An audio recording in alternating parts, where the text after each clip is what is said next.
watch the last star falling as a prison ship sailed out against the sky. For she lived in hope and prayed for her love in Quadney Bay. It's so lonely round the fields of Athenry. Low lie the fields of Athenry, where once watched the small free birds fly. Our love was on the wing, we had dreams and songs to sing. It's so lonely round the fields of Athenry. It's so lonely round the fields of Athenry.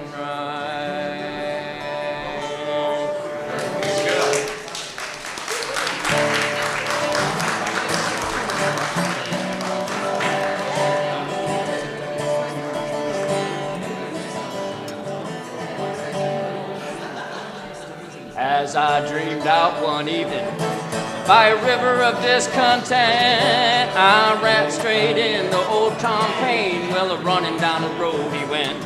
He said, I can't stop right now, child. King George is after me. He'll have a rope around my throat and hang me from the Liberty Tree. I will dance to Tom Paine's bones. I'll dance to Tom Paine's bones. I'll dance in the oldest boots I own to the rhythm of Tom Paine's bones. I will dance to Tom Paine's bones. I'll dance to Tom Paine's bones. I'll dance in the oldest boots I own to the rhythm of Tom Paine's bones. He said, I only talked about freedom, justice for everyone. But since the very first words I spoke, I've been looking down the barrel of a gun. He said, they say I preached a revolution. Let me say in my defense that all I did wherever I went was to talk a lot of common sense. I will dance to Tom Paine's bones. I'll dance to Tom Paine's bones. I'll dance in the oldest boots I own to the rhythm of Tom Paine's bones. I will dance to Tom Paine's bones. I'll dance to Tom Paine's bones. I'll dance in the oldest boots I own to the rhythm of Tom Paine's bones. Gross.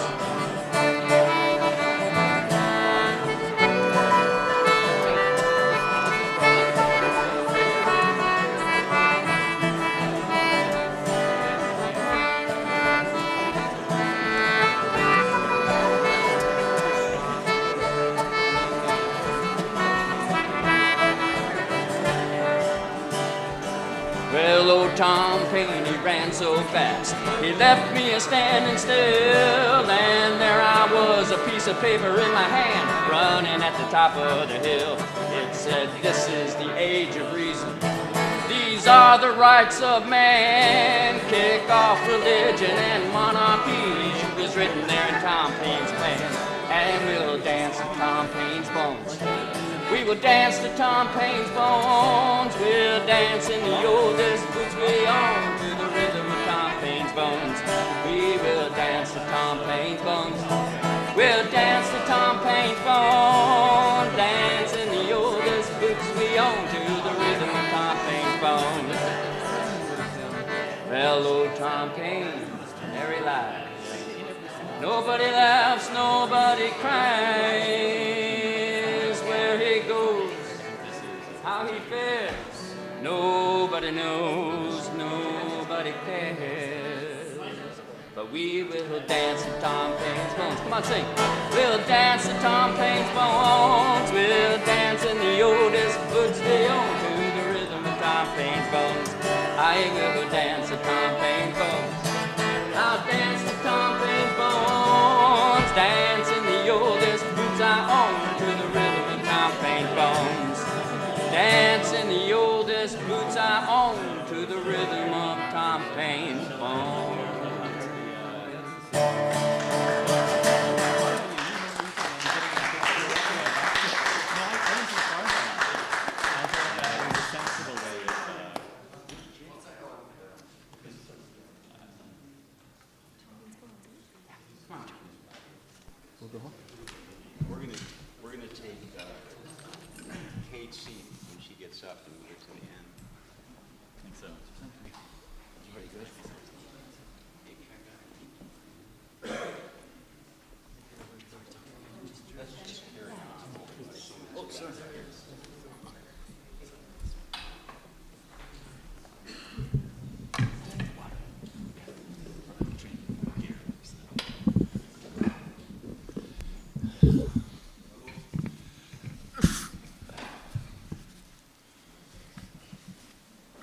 Welcome, everybody. It's Sunday. I walked up here and the bells of the church were ringing and nobody was walking in the front door. And there were a bunch of people walking down this way. So it was a really pleasant serenade of bells this morning, though, I must say. Welcome to the 225th anniversary of Wolfe Tone's death. It was on this day, 225 years ago.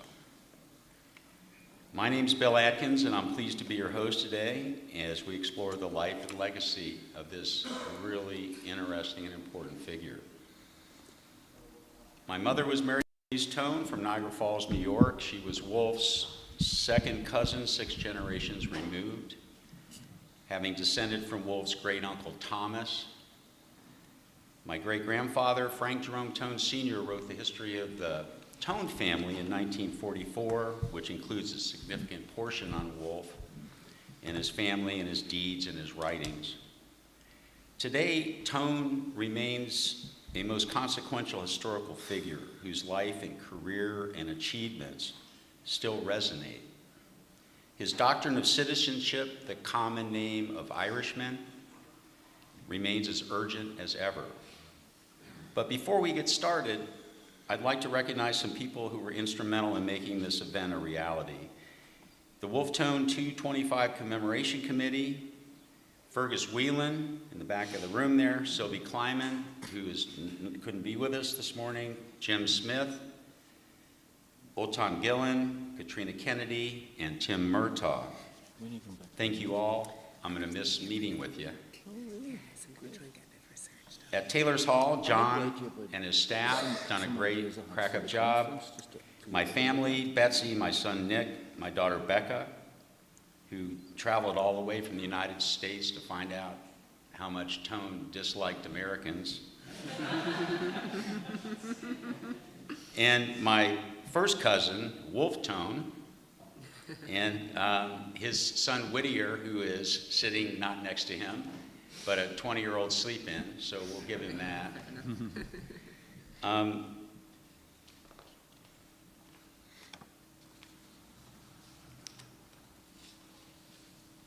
Now let's move right to the reason that we're here, to hear from the top scholars about Tone's achievements and failures, to gain a better understanding of why 2 1/4 centuries later his words still ring true, and his accomplishments beg comparison to the greatest human rights activists and emancipators of all time. On the Dublin concluding panel, I'd like to introduce you to the chair of the final panel of the conference, Patrick Geoghegan. Professor Patrick Geoghegan is a leading scholar of 18th and 19th century Ireland, and with a particular expertise on the changing nature of Anglo-Irish relationships in this period. Patrick's work has been recognized both nationally and internationally as he has helped reshape perspectives on the changing relationships between constitutional nationalism and republicanism. A presenter of the award-winning Talking History on News Talk Radio, he has brought the discipline of history to a wide public audience, and his weekly podcasts are among the most downloaded in the country. He's also a vice president of the Irish Legal History Society. He has supported an interdisciplinary approach to legal and historical studies, which was groundbreaking. So let me introduce you to Professor Geoghegan.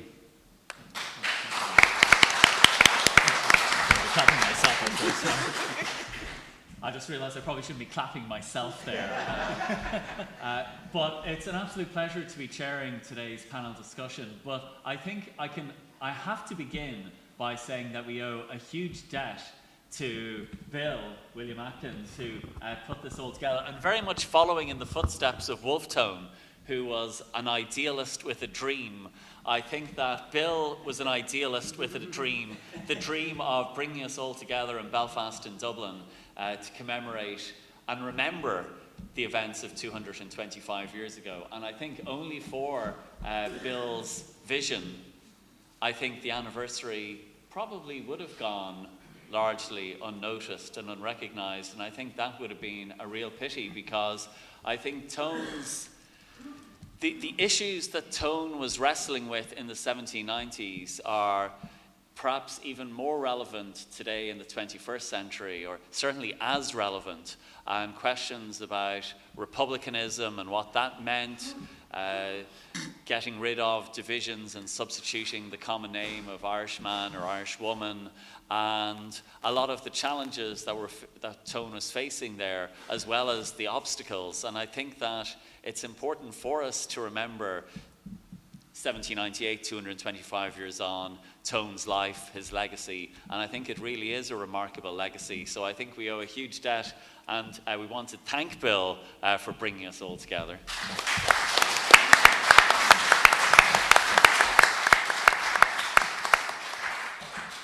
We have a brilliant panel of experts bringing, I think, different perspectives here. We have right beside me Jake MacSiacais, who's an Irish language activist. He's the founder of Laochra Loch Lao GAA sports club, and I think someone who's been engaging with those questions about republicanism throughout his life. Beside him, we have Dr. Catriona Kennedy, who's a reader in history at the University of York, and has always worked on gender identity, revolutionary politics and Napoleonic politics, both in Ireland and Britain, and has a new book coming out next year on women politics and the Irish public sphere in the age of revolutions. And then beside her we have Professor Tom Bartlett, who of course needs no introduction to anyone who has even a passing interest in Theobald Wolfe Tone, and he's done so much to bring the world of the late 18th century and the world of the 1790s to both a scholarly and a public audience through his wonderful works and documentaries and everything else on 1798, on Tone, the biography of Tone, a new edition of the life of Tone, as well as other great works, including a history of all of Ireland, which is a quite brilliant work as well. So I wanted to begin with a question to Tom, and it's really a question about these commemorations and anniversaries, because 25 years ago, in 1998, there was a huge amount of scholarship being done on Wolfe Tone, on 1798, on the politics of the 1790s. I remember Louis Cullen's Modern Irish History seminar series in Trinity. Almost every week it was on some aspect of 1798 or the 1790s. But then the bicentenary came and went, and people seemed to stop doing work on the 1790s, like the oxygen had all gone out of the room. And I wonder, I think it shows why it's so important to have these events around the 225, because it's injecting new life and new energy into the history of the 1790s. But one, I wonder, do you think the same thing will happen now that the decade of centenaries has come to an end, and we might find the oxygen leaving the room when it comes to 1916 and the War of Independence and all of that? But what do you think, what impact that has had, the fact that you had such a huge and brilliant types of scholarship and then it moved on?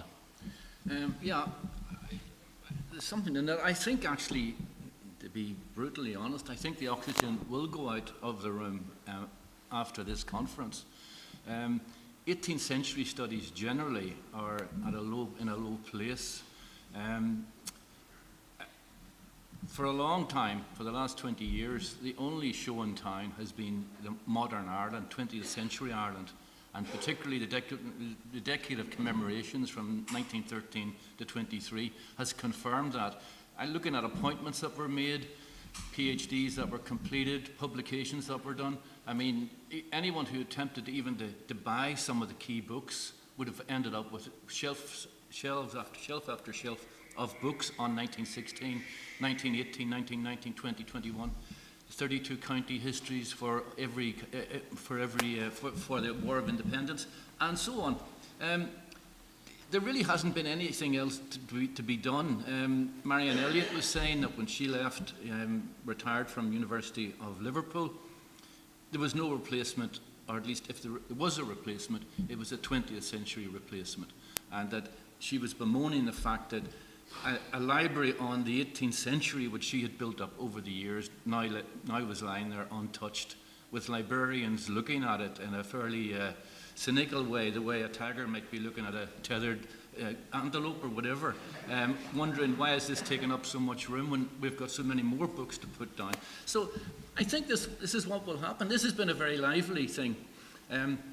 You know, I have to say as well, again being honest, when it was Jim Smith wrote to me some time ago and said, you realise that it's the 225th anniversary of the death of Wolfe Tone.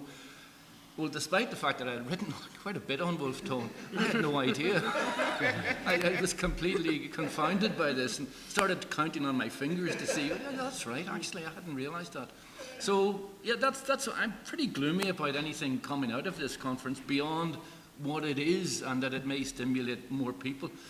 But so far as history in the universities is concerned, the 20th century, the 21st century even, is really going to be the key area. And Catriona, is that your experience as well? Well, no, it's a really interesting point, and I suppose I do think about this in the context, particularly of Dublin, you know, that this Georgian city where actually maybe the key universities in the city have not focused as much on 18th century history as might be expected in a city in which that history looms so large. I think, though, I suppose perhaps the study of 18th century Irish history is being kept alive outside of Ireland a bit more when you think, you know, the professor of modern or of Irish history at Oxford now is an 18th centuryist. Notre Dame, of course, has had a strong tradition of 18th century historians. So, I mean, and Columbia has just appointed, you know, Columbia, New York has an 18th century Irish historian there as well. So it's not, you know, necessarily dying outside, but it's curious that maybe in Ireland it is just those, you know, that interest isn't there. And I think it is, you know, we were talking about this in relation to the decade of centenaries, that to not think about that, to not think about what's happening between 1913 and 23 in the context of a longue durée that begins in Ireland in the late 18th century, seems to be a missed opportunity and seems to be a kind of, you know, historical short-sightedness about the deeper roots of a lot of those traditions. And Catriona, I wonder, how do your students feel about the different periods of history? Because when I started teaching in Trinity, like almost 25 years ago, you know, students were quite happy to take courses in 17th century history and, you know, the 1641 depositions or the plantations, or 18th century history or 19th, or but and we all got roughly the same numbers. But now I find, like, actually there was one year about 3 years ago, pretty much in the final years, every module specialist subject that wasn't on 20th history was either cancelled or got very few numbers. And my own one, for the following year, I had 4 students. I had to just stick 1916 into the blurb and start there and then work back to Tone and Emmet, and the numbers shot up again. But I needed that as a hook.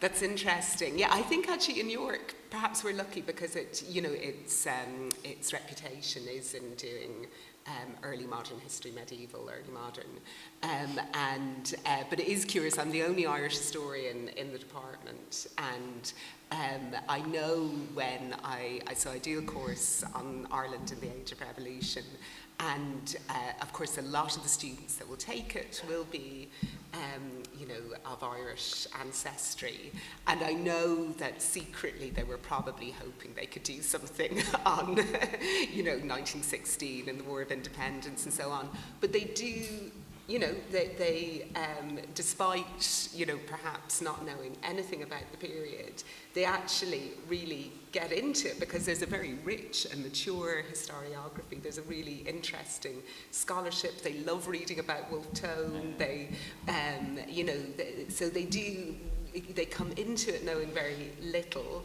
I always say you know, when I do a pitch at the beginning of the course, I always say this is, you know, one of the most interesting moments in Irish history, and it's interesting because Irish history is really connected to all these global convulsions and revolutions and wars and so on. So it's not insular.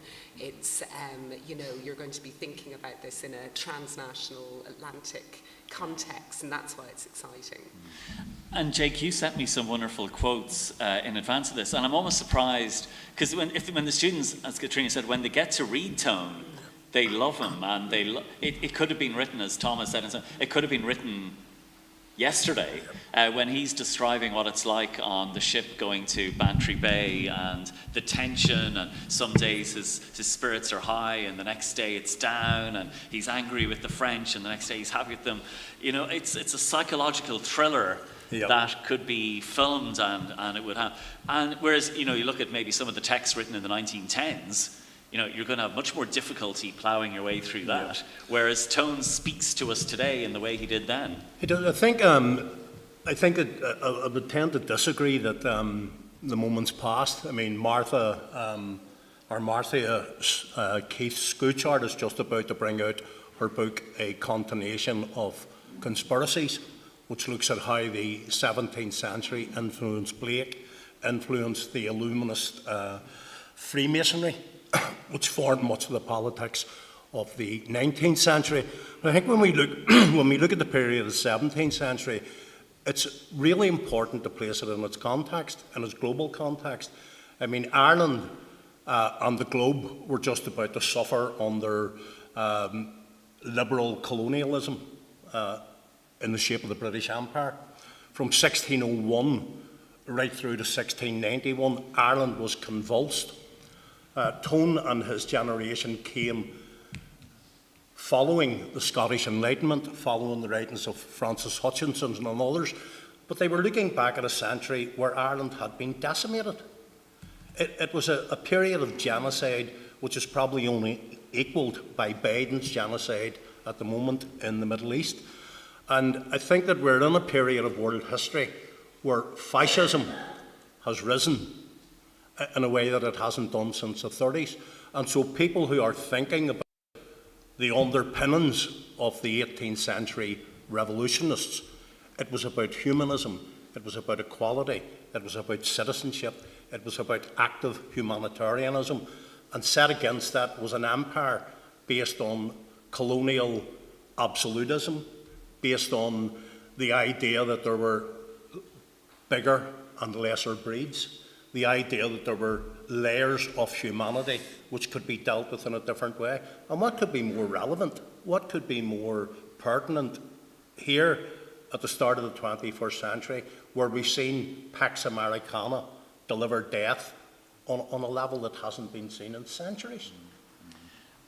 And Tom, it's fascinating to bring the subject onto empire, because that is the hot area in Irish scholarship at the moment. It was the subject of President Higgins, some of his Machnamh lectures, Professor Jane Olmar's Ford lectures, and that's become the book now, Making Empire, being launched this week. But when you also look at Tone, though, Tone had also his connections with empire and his own imperial adventures or attempted misadventures. So how do we position, how do we understand Tone, given that he also would have been quite happy in the 1780s to go off and fight against the American colonies, or go off and plunder Spanish ships, or go off and engage in some of these imperial pursuits that Jake was mentioning? Yeah, Tone and empire is a very good topic. I have to say that when the invite to this conference came around, I dug out some of my old stuff from 25 years ago and read it to see what I might talk about. Actually longer than 25 years, maybe 30 years ago. I wasn't happy with it really, you know. I'd spent a lot of time thinking about Tone as a Republican, and was he or wasn't he, what kind, and so on, what did Republicanism mean? And then when I started looking, in the intervening 30 years, literally the world has been turned upside down. And, you know, from, I'm just guessing, like from 9/11 through the Iraq War, through the Afghan War, through Ukraine, and now Gaza. The world has been turned upside down, and at the back of all of this is empire. And that got me looking in a more detailed way at Tone's writings on empire and his memoranda on a possible crusade that Britain might undertake in the South Seas against Spanish possessions in South America. And it struck me that these had been, I think out of a sense of embarrassment by Irish Republicans, had been really just dismissed as youthful sort of sketches rather than anything that was deeply thought out. But if you go into Tone's writings thinking about him as an imperialist, a couple of things come through. First of all, he is keen to extend the British Empire into South America.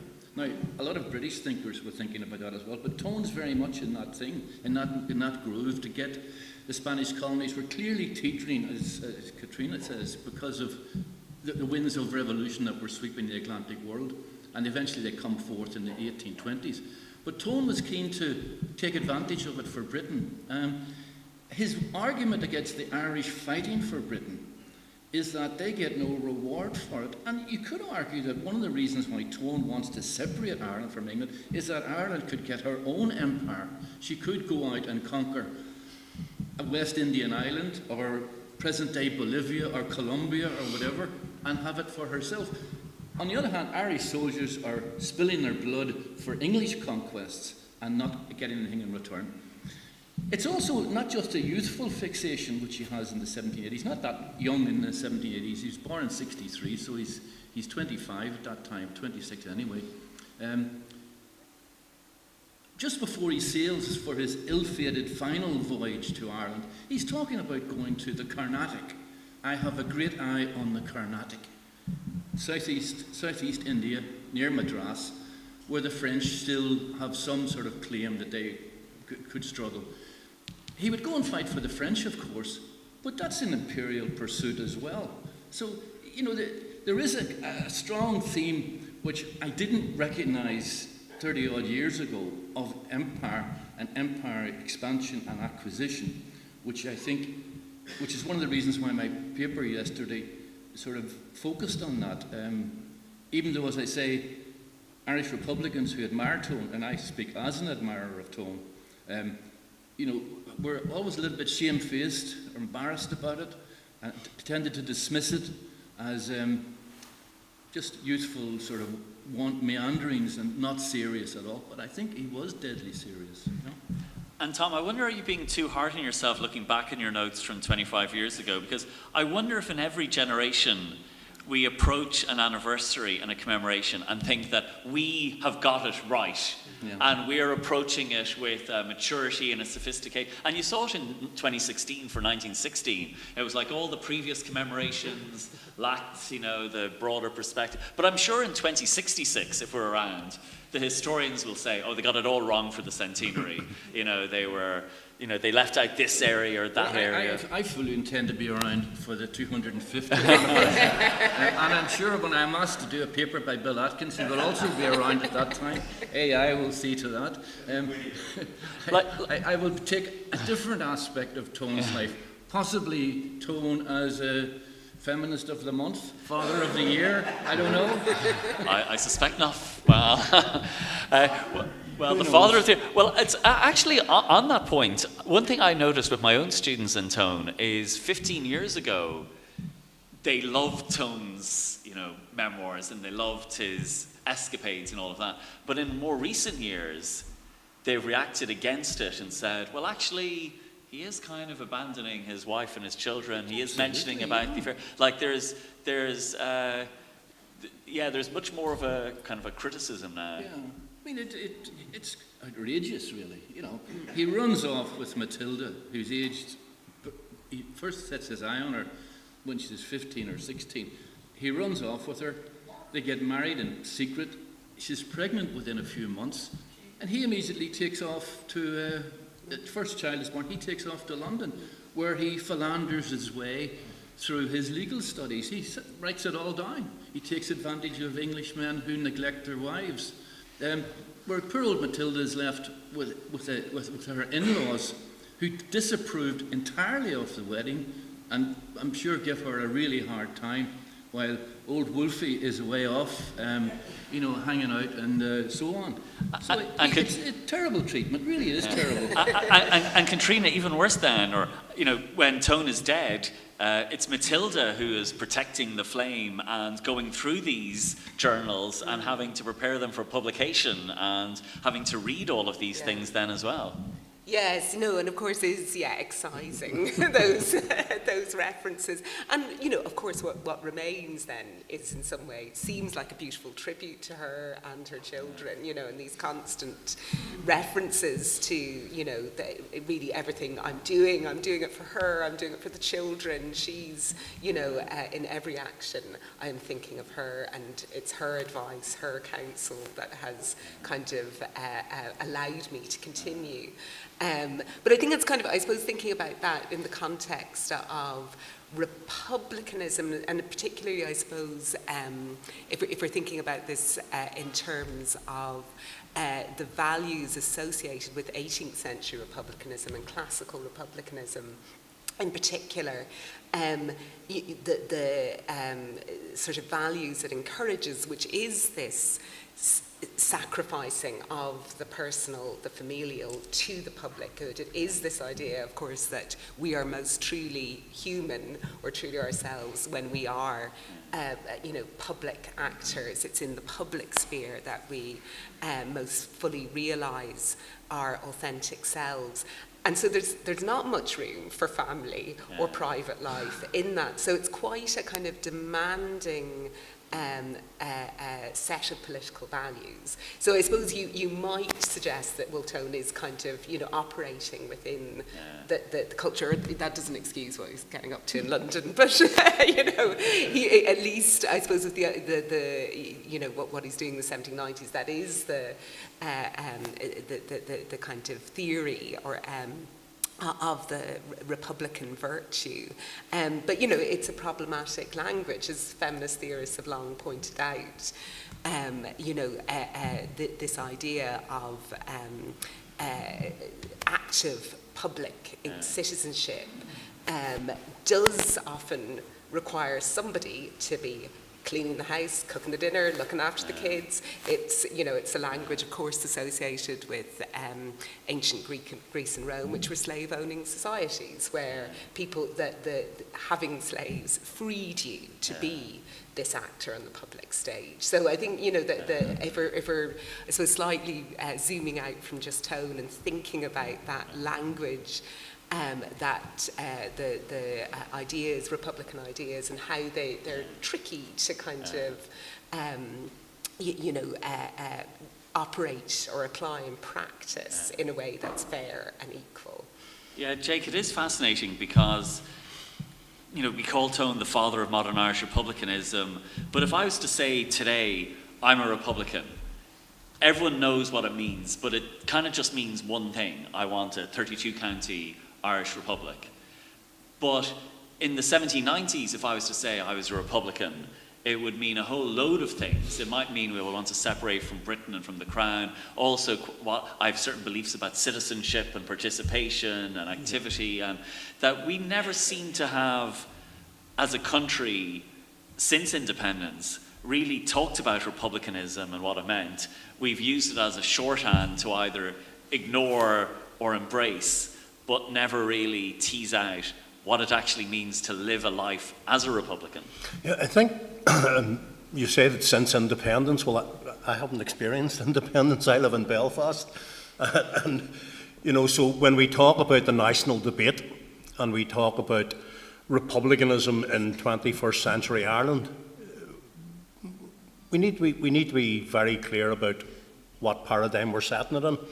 And I think that as a lay person, what I find sometimes frustrating about academia and scholarly life is that someone will discover a nugget, and then that'll become the scholarly pursuit for a long time. And maybe in the 250th anniversary of Tone, we'll have The Wolf of King's Court as a movie or a paper.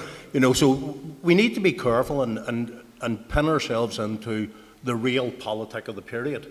I mean, the real politic in 18th century Ireland was that there was an unailing source of all our ills.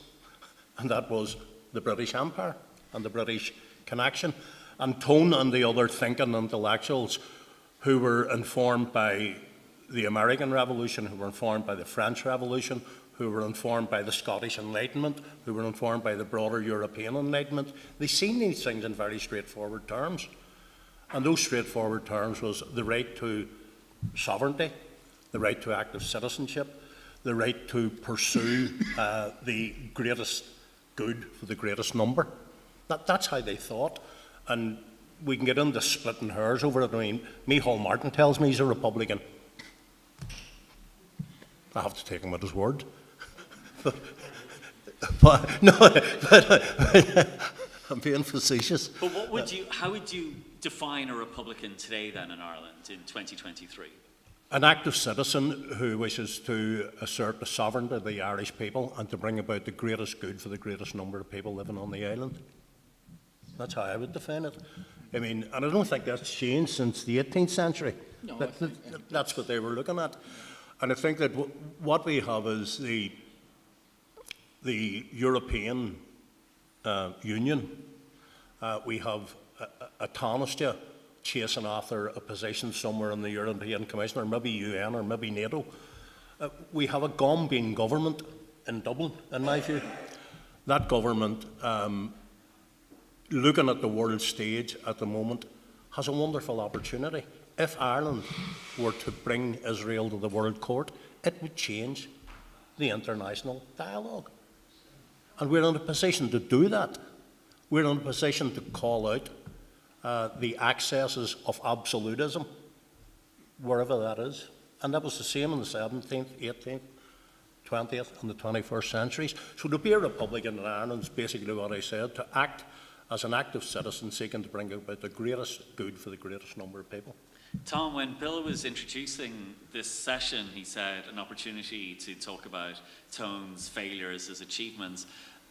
And I suppose what made him so successful, and I've always wondered, is the thing that made him so successful the fact that he was so persuasive, and you see it in the writings, you see it in arguments on behalf of the Catholics, he's able to present a case for why Catholics can be trusted and why you can give. But I'm sure he was as persuasive with the French, because he's saying, if you trust me and set off with this invasion force in the middle of winter and we get through and land, the Catholics will rise up, you know, the militia will defect, we'll have all of this success, you know, that. And he hadn't been in Ireland for a time, and he didn't necessarily know what was going on the ground, that, you know, as he was writing with arguments, he's convincing them about why Catholics can be trusted, even though he's admitting, I was at that time not acquainted with a single Catholic. His mother was. His mother was, yeah. His mother was a Catholic. And had converted, I assume he knew her. And I'm assuming, yeah, exactly. But so he has that great quality where he kind of, he's brilliant on the printed page, but I suspect he was brilliant when he's in these meetings as well. Yeah. Look, he fetches up at Havre de Grace in early 1796, and he travels to Paris, where he simply walks into the Ministry of War and asks to see Carnot, and says, look, what about an expedition to Ireland? Now, in any normal country, they would call security and have you escorted from the building.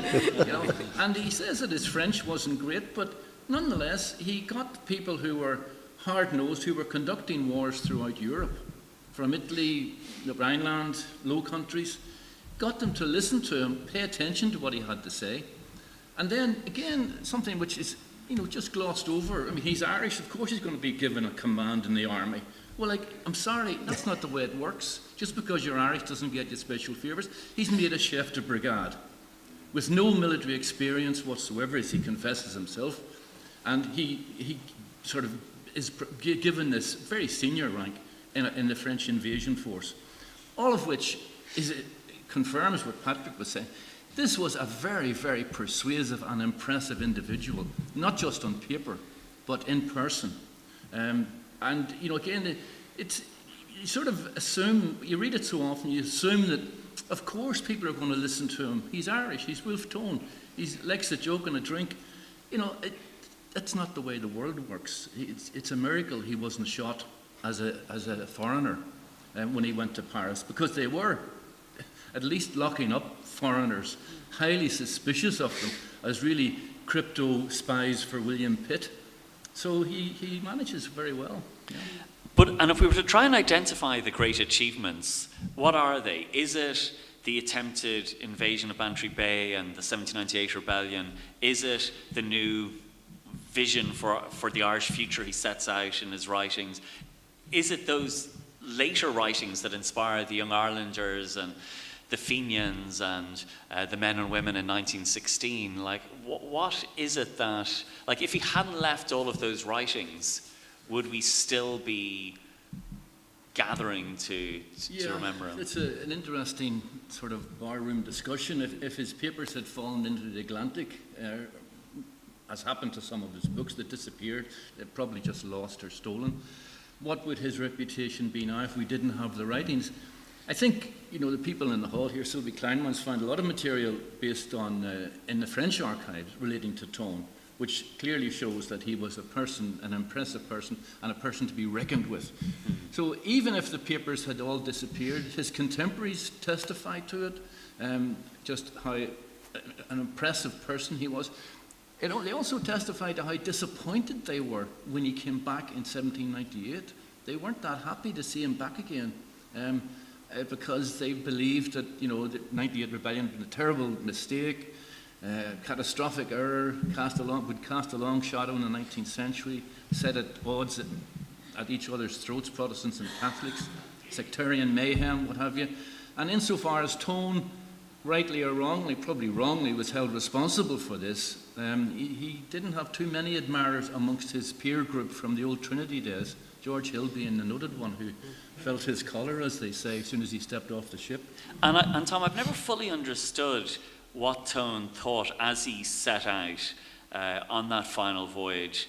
Did he really think they were going to reignite it, or was he going knowing that this was almost certainly the end for him? Yeah, I'm impressed with what Catriona was saying there, about, you know, in classical republicanism, the emphasis on sacrifice and martyrdom. I mean, he must have known that the game was up in terms of, I mean, there were the guts of 60,000+ British soldiers, Scottish fencibles, militia, yeomanry in Ireland. A single ship, even with a charismatic Wolfe Tone on board, is not going to revive the embers of a pretty much defunct revolution. So, who knows what he was thinking, but maybe the emphasis on sacrifice and martyrdom is something we should think about. That's what he was looking for. And Jake, you see that a lot in when William completes the work then and writes about that violent voyage.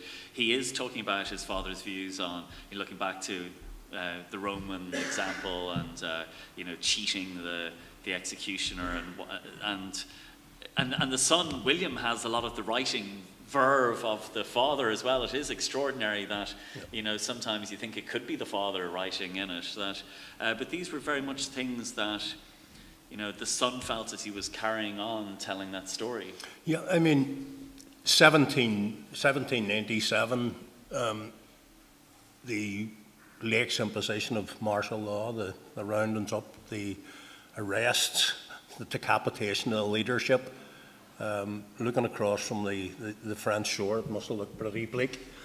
And yet he persists. So, I mean, I don't know that the idea of blood sacrifice would have been foremost in his mind, but certainly he knew that he was going to try to blow life back into the embers of a dying revolution.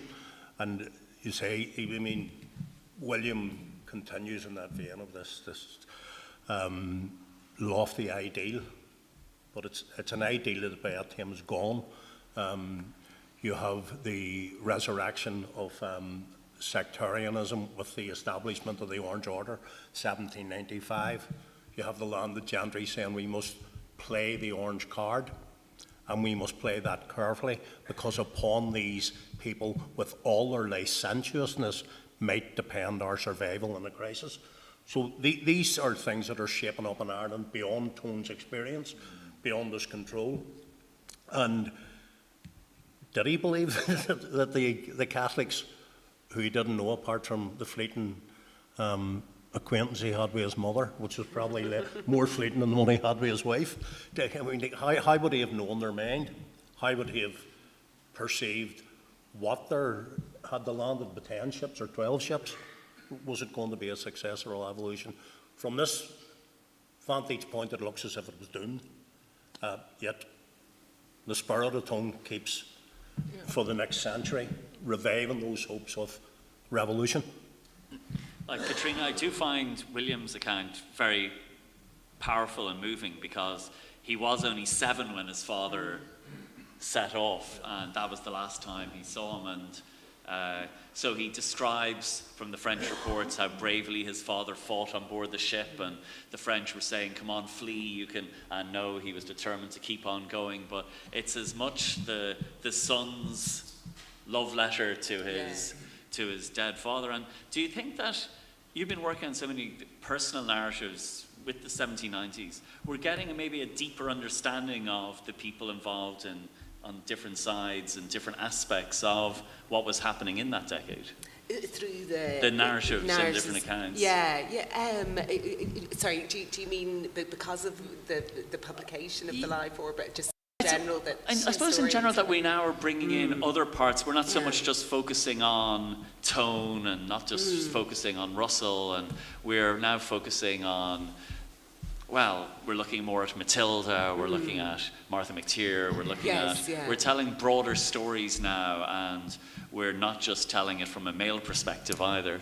Yes, well, I mean, I think that the tricky thing, of course, is that, you know, the archive will always privilege certain groups, you know, the sources that survive and so on. And, you know, I suppose I was talking in Belfast about Matilda Tone, where, you know, she has a much more fragmentary archive in comparison to her husband, so that you're constantly, I suppose, speculating about what she thought. And similarly with Mary Ann McCracken, you know, her archive is wonderful, but it's only a sort of accidental survival because it was preserved because she was helping Richard Robert Madden with his research. So we get to know what she was thinking just because it was helping to inform the writing of the history of the United Irishman.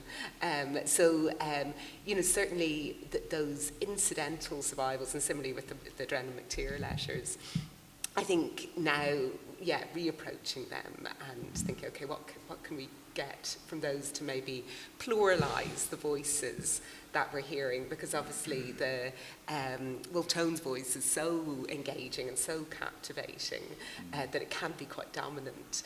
I think there definitely is an effort now to listen out maybe for the voices that have been less audible, and you need to do a bit of searching to kind of tune into them.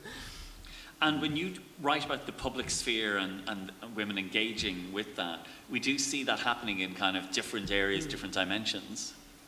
Yes, yeah, and I think, I suppose, you know, my sense of things, I keep thinking of this kind of embassy to Belfast that Wolfe Tone and Russell do in the early 1790s, and I know Claire Mitchell, who was speaking in Belfast, she's written about the kind of, you know, imagining that period and saying, would I as a woman have been able to engage in all the, you know, they're having these strenuous political discussions in pubs and at the Donegal Arms, and you know, would I have been completely excluded from that? Is this a kind of, is this a politics that is so kind of washed in testosterone that there isn't a place for women? But actually, there is, you know, Wolfe Tone, Thomas Russell, after they've been having those political discussions, some of which are in private houses, you know, so they're at Samuel McTeer and Martha McTeer's house having those discussions. They go to the assembly rooms in Belfast after the day's politicking to unwind, and there they're engaging with women. Wolfe Tone, of course, is also lobbying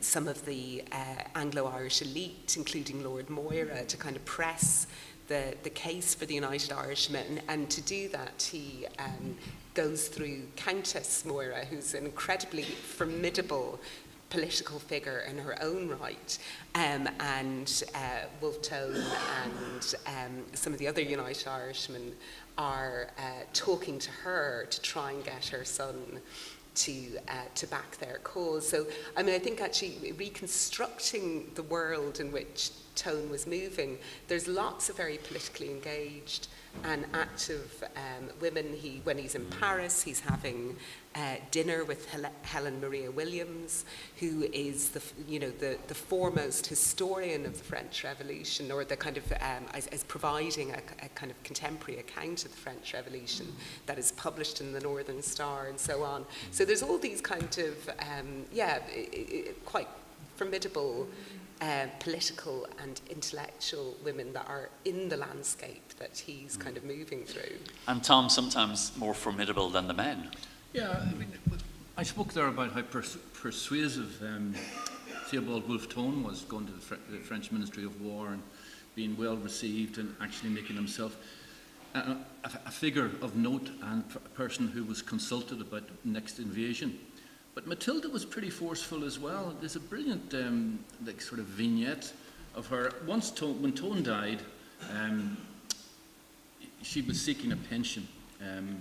As the widow of a chef de brigade, she was entitled to a pension.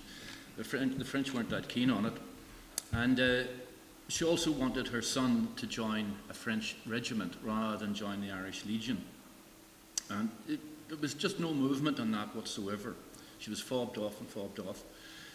She took it upon herself to go to where she knew Napoleon would be hunting in Fontainebleau Forest, and literally throws herself in front of his carriage and says, I'm the widow of Theobald Wolfe Tone, to which he replies, Tone, je m'en souviens bien. I remember him well. And she explains, she hands him a memo which details his services and her claims. And Bonaparte presumably hands it to an equerry or something like that. And it travels. Eventually she does get her son into a French regiment. And eventually, not through Napoleon, but through his brother, she does get a French military pension, which is paid until 1849. To the day she dies, she gets that pension. I don't know how much it was, but it's paid anyway. So she's a very impressive person. So too is Mattie MacTeer. She's a sort of a silent witness. The famous letter where William Drennan writes to his brother-in-law Sam saying, I want something established here, a new society, the brotherhood, plot for the people, real republicanism, its purpose, and so on and so forth.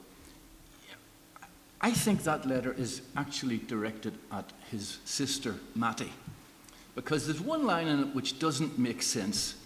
He says, don't think I'll neglect my profession or keep bad company.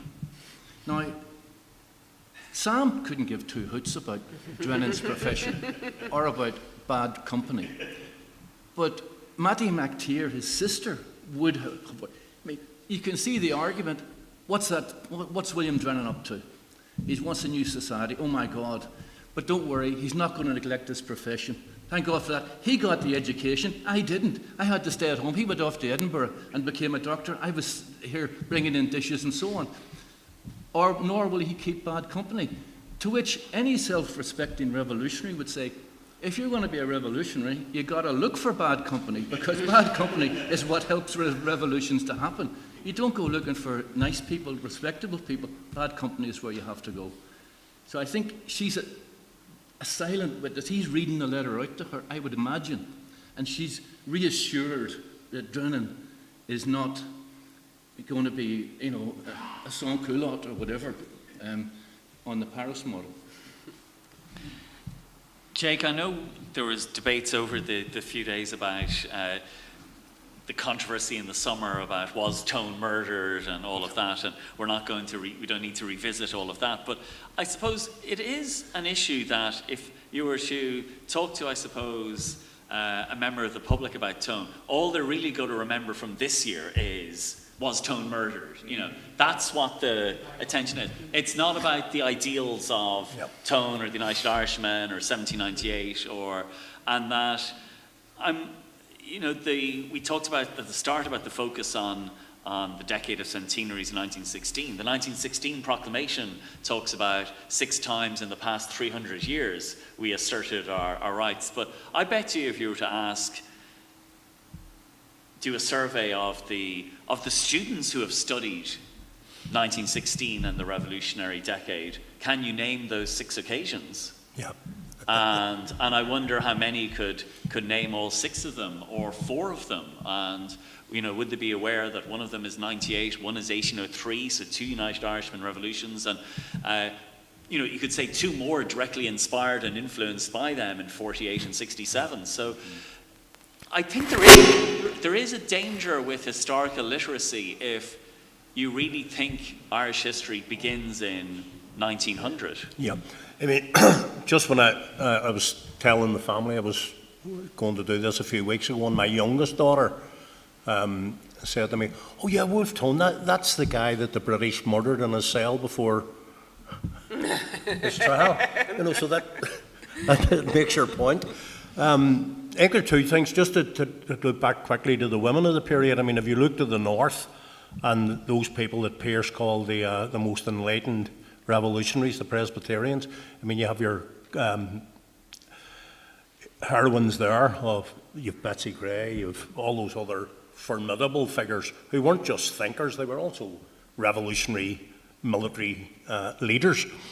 And there was in the north in particular in that period a whole fusion of individuals. There was, Belfast was becoming a mercantile city, but the freedom that prosperity gave it allowed people to begin to think on a broader period. Breed Nick Shine, who did the history of Beechmount House, which is the headquarters of Gael College Ferristia, that house was built in the 1750s, and Breed's in research in that history. Mateer was in and out of it. Sinclair was there, they were all in and out of this house, and there were as many women in the discussions as there were men. And it's hard for us to, from the existing writings, to imagine ourselves back into revolutionary Belfast. But it's clear that women certainly did have a very dominant role in certain sectors of the revolutionary movement, even those that were left back in the house. You know, and you need to be careful that you don't try to inform our historical understanding by modern fashions or fads in either academia or in public discourse. So yes, it's a tricky area. You know, how do you? I mean, I just look at my own life.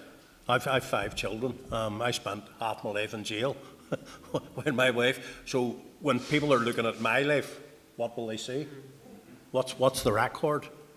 What does it say about my wife? What does it say about what she did, what she didn't do? And that's the same for every period in history. There's also men left in the house. You know, I had a very formidable friend, Republican, died this year, Rita O'Hare, and Rita, her husband was left in the house to mind the kids. And when she was serving time in Limerick prison, she adopted the child of a prostitute who had been, and phoned her husband and said, "You're coming up on a visit, you're taking this home with you," and handed him, he said, a ginger squealing bundle. You know, so life's life. Life's life. And Tom, I was just looking there on the Bureau of Military History, the witness statements. Yep. I typed in Wolfe Tone, 2 references. Statement by Ned Broy, you know, remembering his chats with Patrick Pearse and the number of times he talked about his knowledge of Wolfe Tone was intimate. And the way the past shaped those revolutionary events, I think that was an aspect that probably was left out of the decade of centenaries. I think you might be right. For my sins, I typed in to Bureau of Bureau of Witness Statements, the military bureau, Napoleon Bonaparte, and I got about 25, 30 hits. And like that, it's an indication with the 200 that Patrick dug up on Wolfe Tone, an indication of how much the 1790s and the revolutionary period was to the forefront of the revolutionary's mind, the revolutionary generation's mind. One other little, just plucking it from the back of my mind, Pearce's final paper at Newman University College Dublin, whatever it was before then, of the 6 or 7 questions there, 6 of them, the vast majority were on the 1790s. He had to write in French, essays on this and that. They were obsessed with, Pearce himself had what amounted to a shrine to Napoleon at Rathfarnham. He had a lock of his hair. He had diaries of Napoleon's hair, that is. He had a diary of a supposed diary written by Napoleon, which he was reading to get some military ideas from, because even though he was director of the military aspect of the volunteers, he had no military experience whatsoever. So the 1790s, between the 1790s and the 1910s, it's sort of like the period has been telescoped in the revolutionary's mind. This was the model, 1790, 1798, gallant allies in Europe. The the Germans might launch a spring offensive or something like that at the same time, and we would then be able to capitalize on the disorder that would ensue. So yeah, so I'm not surprised actually that Tone figured largely in the witness statements as an inspiration, I guess. I think part of, we can't forget that, the centenary had just occurred. We had in 1891 the split in the GAA. If you look at Belfast, all of the GAA clubs go defunct after the Parnell debacle and the Catholic Church's intervention. And immediately after that, in 1898, all of the clubs that are being formed are the Jammy Hopes.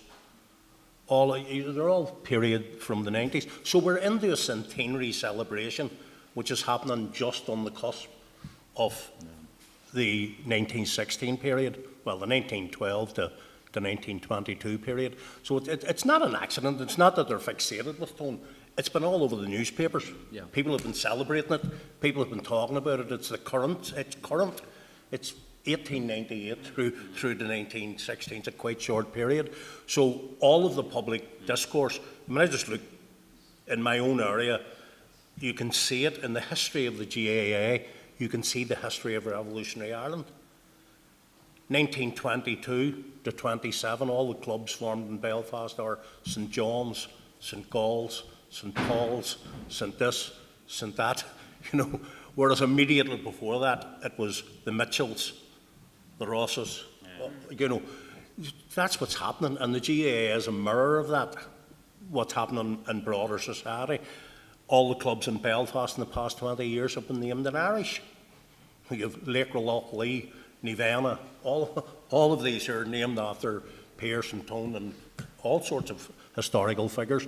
So there's at a level of our everyday lives, when we come down from the world that Jews all occupy, which is consumed with documentary evidence, people are informed by what is current.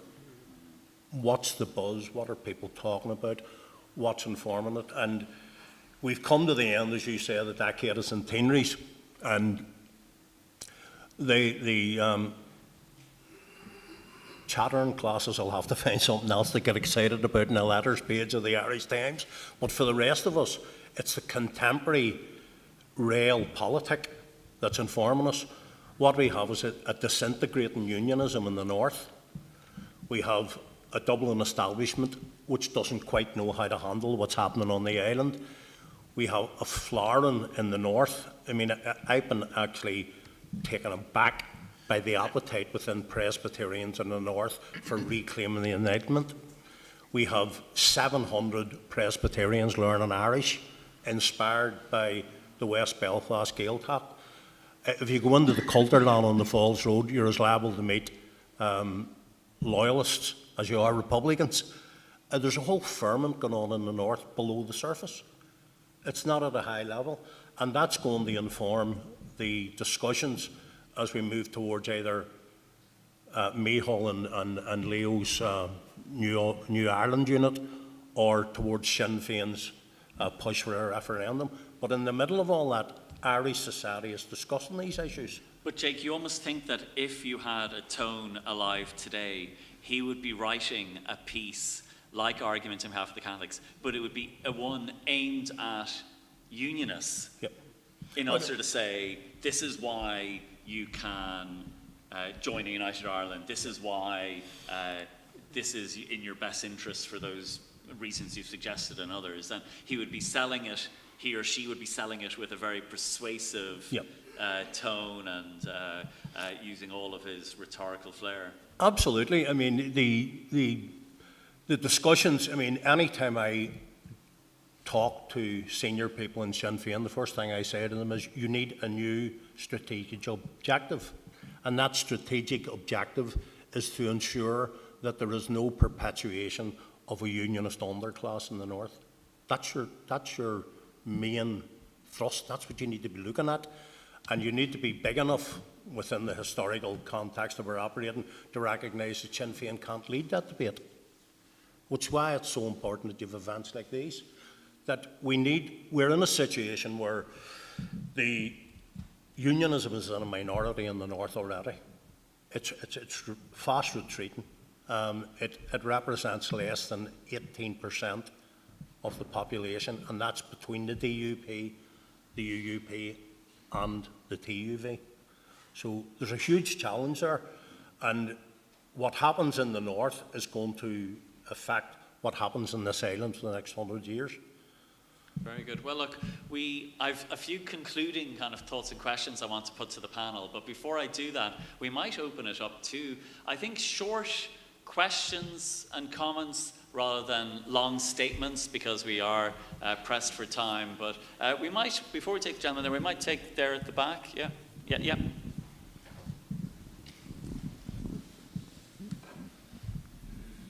Was me, wasn't it? Yep. Yeah. 225 years, where are we now? And the discussion there I just finished on that I have very much in mind, but I'm not going to go there. The last most recent indication of where we are is the 2020 election here in the Republic. Now, if you forget about the turnout, we're talking about 3.2 million people entitled to vote in this country in 2020. 37% of them did not vote. 15% voted for Sinn Féin. 14% voted for Fianna Fáil. 13% voted for Fine Gael. And 21% went across the country between Greens and Labour and Social, the lot. Now, to me, that's an indication that republicanism has not caught on, because we don't talk about it. It's like we don't talk about economics in this country, but we don't talk about republicanism. And Republicans here, serious republicanism, we see Sinn Féin, and we see America and the Republicans there. Both Sinn Féin and the so-called Republicans, they're as far from Republican as I can imagine. Sinn Féin were never Republican. They're not Republican now. And the crowd in America are worse.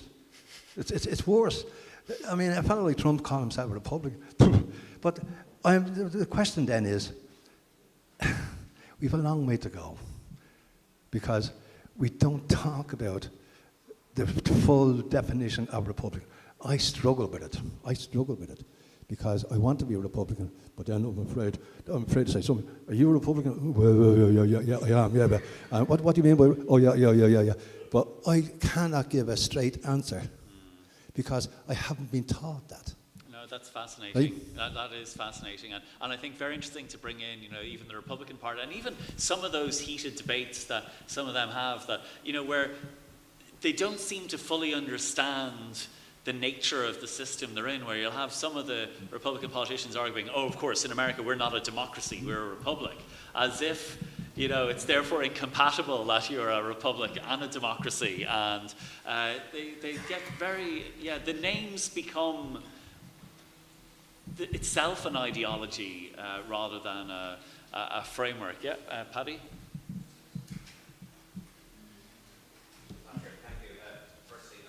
Apologise first to you about focusing people on the Murder Wolfe Tone, since I have a show here tonight at 8 p.m. called the Murder Wolfe Tone. So my apologies. Everyone's more than welcome to attend. I do assure you the first half of the show I deal very much with Wolfe Tone and his writings and his ideas and his brilliant stuff, many of which I got from researching from your brilliant 15-minute YouTube lectures, which are excellent starting point for anyone trying to learn about 1798. I think just regarding, it was important to me that we don't get lost in the idea that Tone was some kind of blood sacrifice person. He left on the 16th of December in 9 ships with 3,000 troops. Humbert had only been defeated on the 8th. Nappertandy lands on the 8th, realises that and heads back. I don't know if he would have had the news at the time that it would have happened. I think he was living with hope and daring do that they might get through and inspire the way he had hoped to inspire with the other French forces. I'm not sure that he was on some kind of lost cause trip, just so you know. That's my 2 cents. Just, it's important to me that people don't get lost in loser's history, which is this kind of, Tone was he was looking for some kind of glorious end. He wasn't. He was very much a practical person, I think. No, fascinating, very good. I'm going to take the gentleman here, and then we might put it to the panel and see if they want to. Sorry, I'm going to make a comment, then I'll pass a comment, then I have 2 questions, and I wasn't here yesterday, so I don't know what was said, so I might be repeating something that I hadn't picked up. But the first comment is, if you're a true Republican, the greatest good for the greatest number of 8 million Irish people, or are you a true Republican if you have the greatest good for the greatest number of 400 million European citizens? Or are you a true Republican for the greatest good for the greatest number of people when there's 10 billion people on the planet? And if you are a true Republican of the greatest good for the greatest number of people, of 10 billion people on the planet, do you want to get mixed up with the wrong type of people? And the question now I have for you is, when I'm looking at the Masters of the Merchants Tailors Guild list behind you, in 1798, or before it, Dennis Thomas O'Brien gave Wolfe Tone some checks to go over to North America with. I wonder if anybody knows how much money he got from them, where he cashed them in across the way, and who's the people that he was dealing with there. And secondly, in the question that there is, the other one was that if he has those checks that he got, who was trying to finance him? Who was actually giving the money from the guild here and the people that were around him?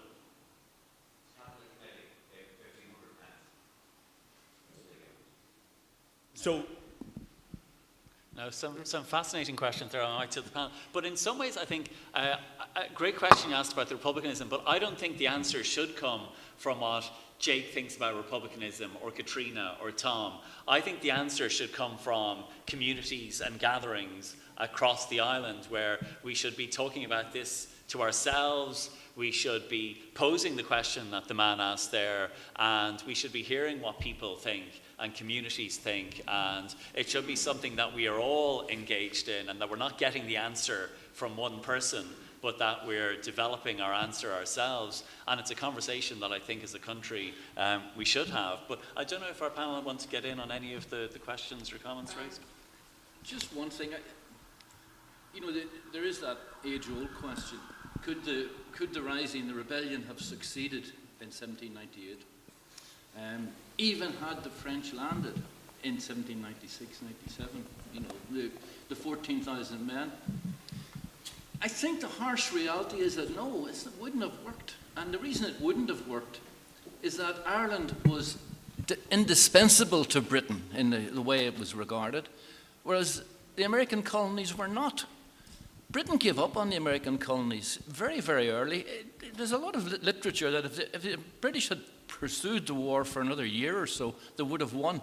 In the end, their primary focus was on the West Indies.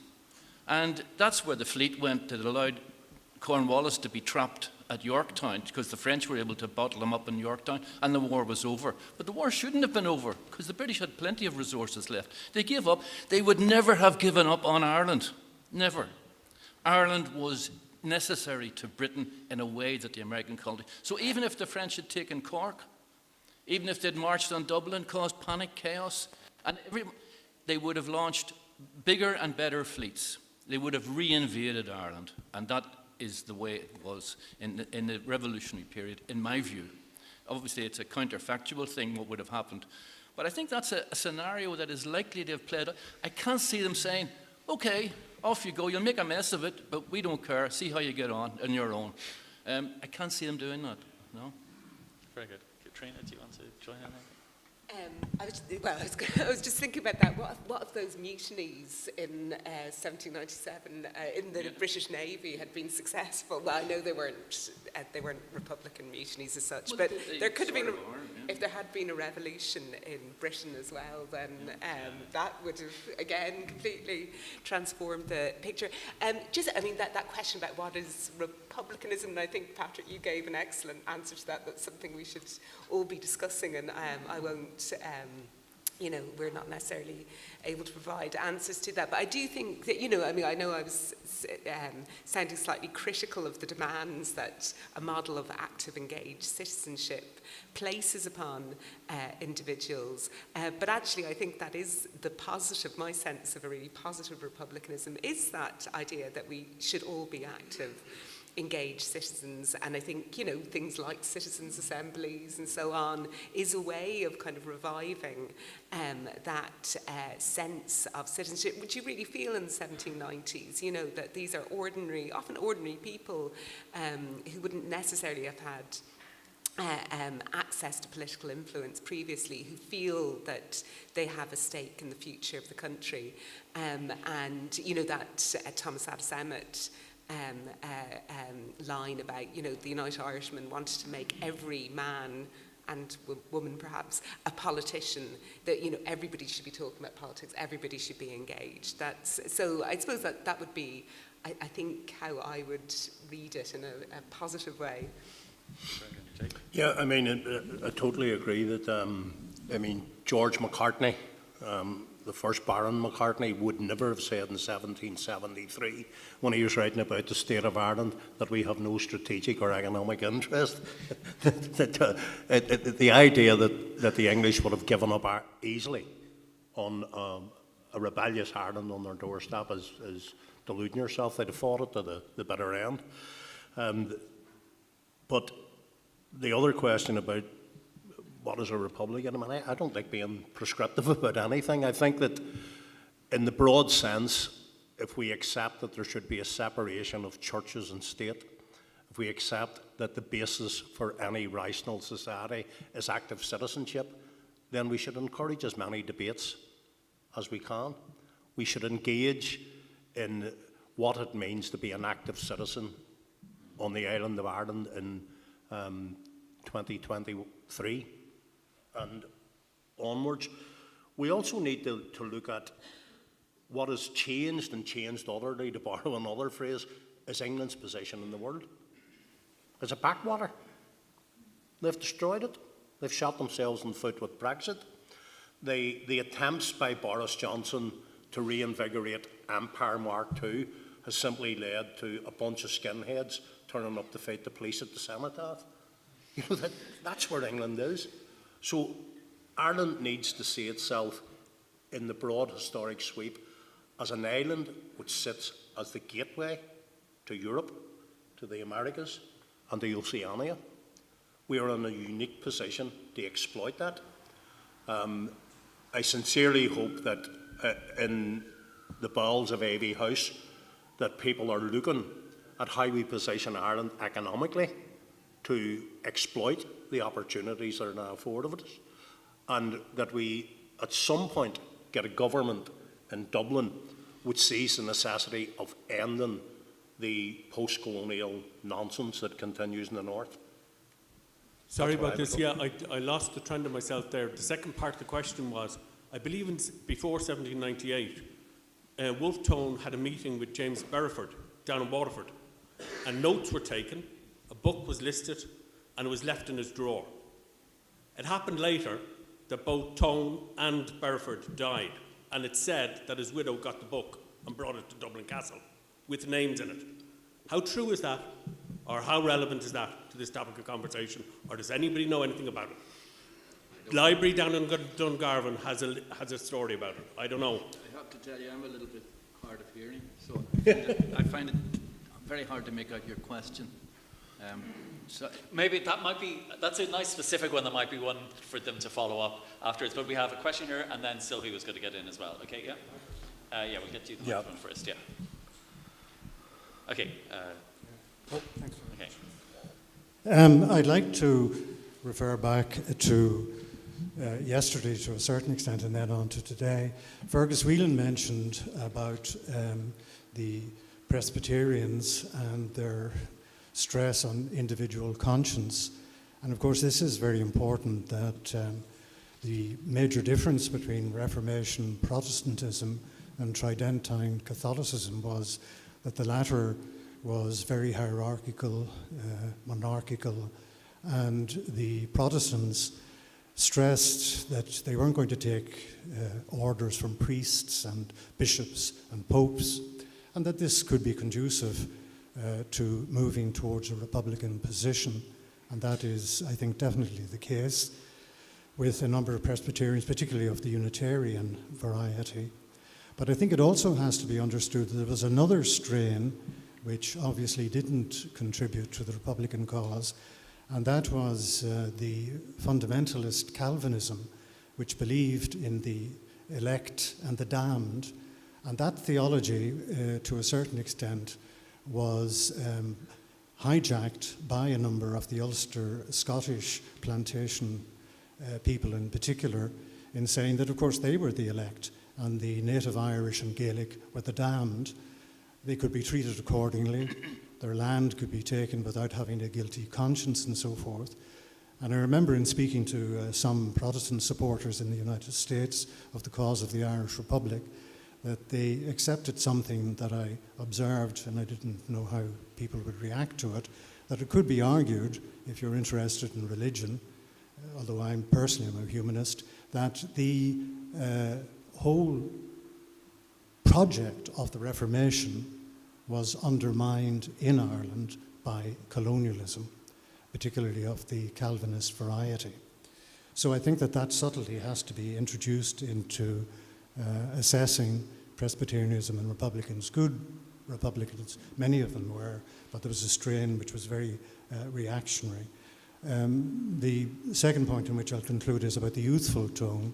It is a matter of fact, of course, his interest in the, what was then called the Sandwich Islands or something, and all that kind of thing. And this does not in any way apply to anybody on the panel, nor whom I have ascertained in the audience, but there is a certain kind of academic whom I don't think I'll name for reasons that we're a very litigious country, and that type of academic is reductionist and tries to reduce tone to the Sandwich Islands, whereas I think most of us would think that we all have our youth and we have our later years, and it is how you end up that matters. And he ended up a separatist and a Republican. Now, as to whether or not he retained certain closet thoughts of colonialism that might be exercised by Ireland, well, we don't know, because we historians have many shortcomings, and one of them is that we're not telepathic, either in contemporary or in historical terms. And finally, with regard to Tone's behaviour personally, I don't know, maybe he was a bounder, maybe he wasn't. I know I have progressive comrades today that I wouldn't leave alone in the room with my wife, but it's their politics I'm concerned with. And so far as Tone is concerned, it's his politics and the ideological message that he contributes. And despite the efforts of some academics who seek to ingratiate themselves with the establishment of the day, none of them here, of course, he remains an inspiration, and for very good reasons. Okay, so wonderful, boys. Thank you. Certainly, yeah. Thank you. Just 2 points on the martyrdom. I don't think Tone wanted to be remembered as a martyr, but he does make an interesting point when he hears about the death of Lord Edward Fitzgerald. He says we have to revenge it, which is interesting. But I think it's absolutely clear, as Tom would know from having typed in his very own words, he doesn't want to be forgotten. He wants to be remembered. And in the diary, he says that. He even compares himself to Alexander the Great. And one night he jokes about himself. Imagine me. But he does compare himself about 3 times to Alexander the Great. So making his name in the world. And the very act of sitting down and writing an autobiography, even though autobiography writing was beginning to emerge, even very ordinary people, means I'm not going to leave this up to chance. So I can't word this as eloquently in trisyllabic words the way Guy Barner would say it, but he's preempting not to be forgotten. The other thing the point I want to make is about the revolutionary generation who later would have given Bureau military history statements, because of course I did the same thing and I typed in Wolfe Tone, but the vast majority of the hits are the Wolfe Tone clubs. So if you type in Tone and Bodenstown, you're going to get a bigger picture. But the whole point of the Wolfe Tone clubs and the Robert Emmet clubs, and they, there were people that they had, Thomas Moore and the, Thomas Davis Literary and Historical Society, which was maybe doublespeak for the IRB, local IRB club, which in itself is delicious, is the associational life was just so vibrant, and it was cross-class. But the very, for me, vibrant thing is that they were being taught history in the FINA. They were getting history lectures. They were going to clubs to get history lectures. They were going to the Sarsfield Club, just behind where later the Royal College of Surgeons would be occupied by the rebels. On Thursday nights, they were going to commemorations. And they were learning about tone, but far more than tone. But they were also all reading tone. And it's cross-gender, and there are many different interests, but they're learning a history that's not being taught formally in school, but it's also shaping them. And, so that's why I think if you compare pre and post 1922, but I think that whole associational life and the vibrancy, forward-looking, and their historical education as future citizens and as future soldiers, really is a very dynamic period. Brilliant. Okay, well, look, we're almost out of time, so I'm going to put those questions to our panel, including one of my own, and you can choose to take whatever one you want. But maybe let's start with you, Jake. But the question I would throw in as well is, what would you like us to take away from today and this weekend's events about Tone, about the commemoration, about the anniversary, and what's next? Well, I think that the one thing, if we could take away anything, is the commitment to focusing again on the revolutionary spirit embodied by Tone. Over 225 years on, but he's important today. He's as important today as he was in his own period. And it's that pursuit of revolution that should enable us all to be active citizens. Brilliant, excellent. Catriona? I'm probably going to reveal my own kind of not political positioning, but I suppose when I think of Tone and what's really impressive, I think those weeks they spend in Belfast on that delegation, talking and persuading people of different political views, that immediate and full Catholic emancipation is right, and changing people's minds and having the skill and the patience to talk to people rather than dismissing them as bigots or retreating to silos or just pontificating from your own position. And I suppose, I always, in an increasingly polarised political landscapes, that willingness to keep on talking, to keep on persuading is, I think, one of the things I'd really, see as an important sort of lesson to take from Tone. Brilliant. And finally, Tom, the last word. The last word. I think from the various questions that have been put forward, I think the thing that I would take away from this would be, what is a Republican, and what does that mean if you say, I am an Irish Republican? It's not a new debate, as people have pointed out. It is very active in the 1790s. I mean, if you want to see the range of arguments, check out the Federalist Papers, which were done by Franklin and Jefferson and so on, and Madison, in which they discuss what is a republic, what does it constitute. Does a republic promote peace or war? Is a republican basically agrarian or commercial? Can it work in a small country only, as in Holland, for example, the Netherlands? Or could it work in the US, which is a huge country? You know, these are the position of church and state. All of this is absent from debates on Irish republicanism. That is, the Irish republicanism is simply something down to two words, Brits out, which, you know, doesn't really tell you what sort of a society you would be looking for. That's what I would take away from it. Make me think a little bit on the bus home about just what you're looking for if you say you're an Irish Republican. Yeah. Well, I think our thanks to our wonderful panel, Jake MacSiacais, Dr. Catriona Kennedy, and Professor Tom Bartlett. And only to say that they've been such a wonderful panel that I regret that we didn't find some of those historians you were saying who are too narrowly focused and who are just trying to suck up to the establishment. And then we could have had a real, fight with them, and we could have, But instead, we went for an excellent panel, which is again all thanks to the wonderful, wonderful Colossians. So thank you very much.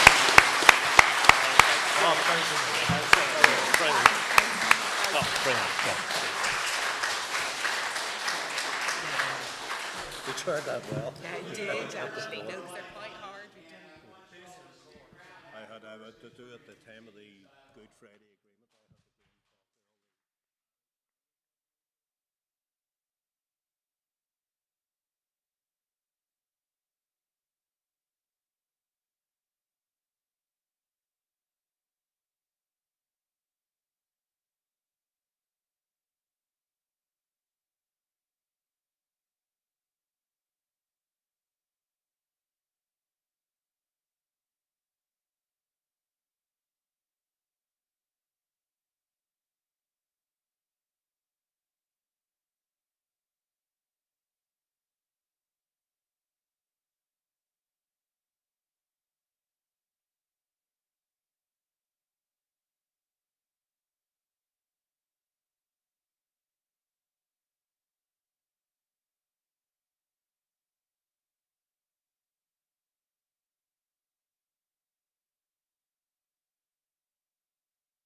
wanted to do it.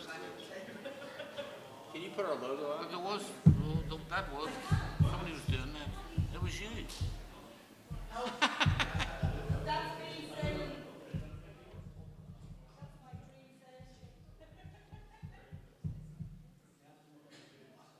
All right, welcome back, everybody. We're not going to be here too much longer, but I thought based on the energy level emitting from the panel table that it might be important for us to have a sorting process of some consequence. And for the sorting, I've seated Jim Smith and Fergus Whelan at the table to help us field any questions or to listen to your exposés on what you've heard. Being mindful that it's Sunday afternoon and people probably want to go home and get a nap in or something in a little while, so don't make them too long-winded. And then I'll have a few closing remarks and then we'll be on with our day. Does anybody want to comment on what they've heard today? Yes, please. Microphone.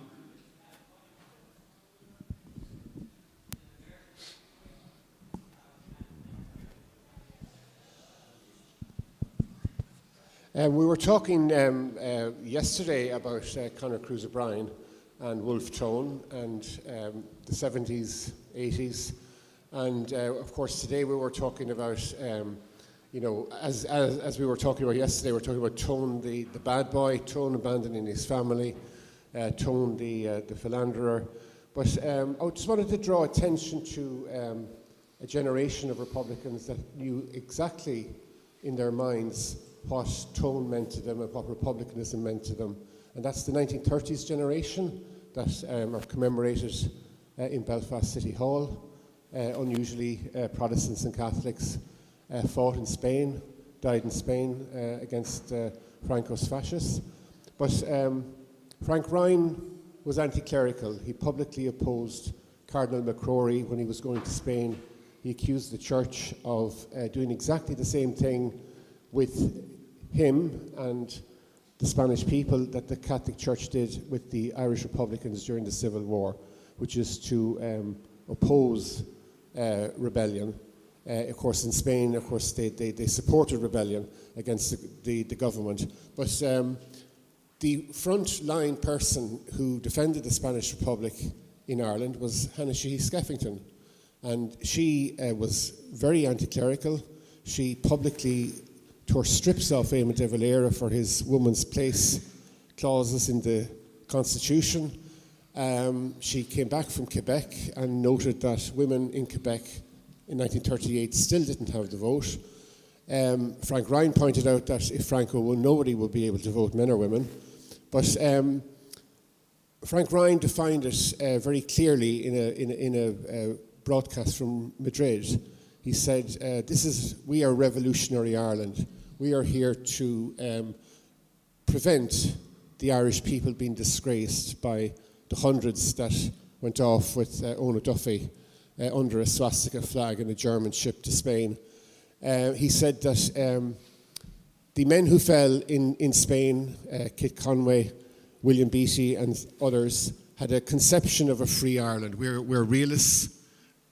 Today, Spain, tomorrow, Ireland. We are following in the footsteps of Tone, of Mellows, and of Connolly. So I just wanted to draw attention to that generation who, in their minds, had a very, very clear idea of what Wolfe Tone meant to them and Irish republicanism generally. Thank you very much. Thank you. Can I respond to that? Yeah, John, I'm really glad you raised that point, because I also have been looking at that period in recent times, and the Republican Congress, of which Ryan, the short-lived Republican Congress, of which Ryan was a very active member, they had huge success in the aftermath of the 8-hour relief strike of recruiting Protestants in East Belfast and other parts of Belfast into the Republican Congress at the time.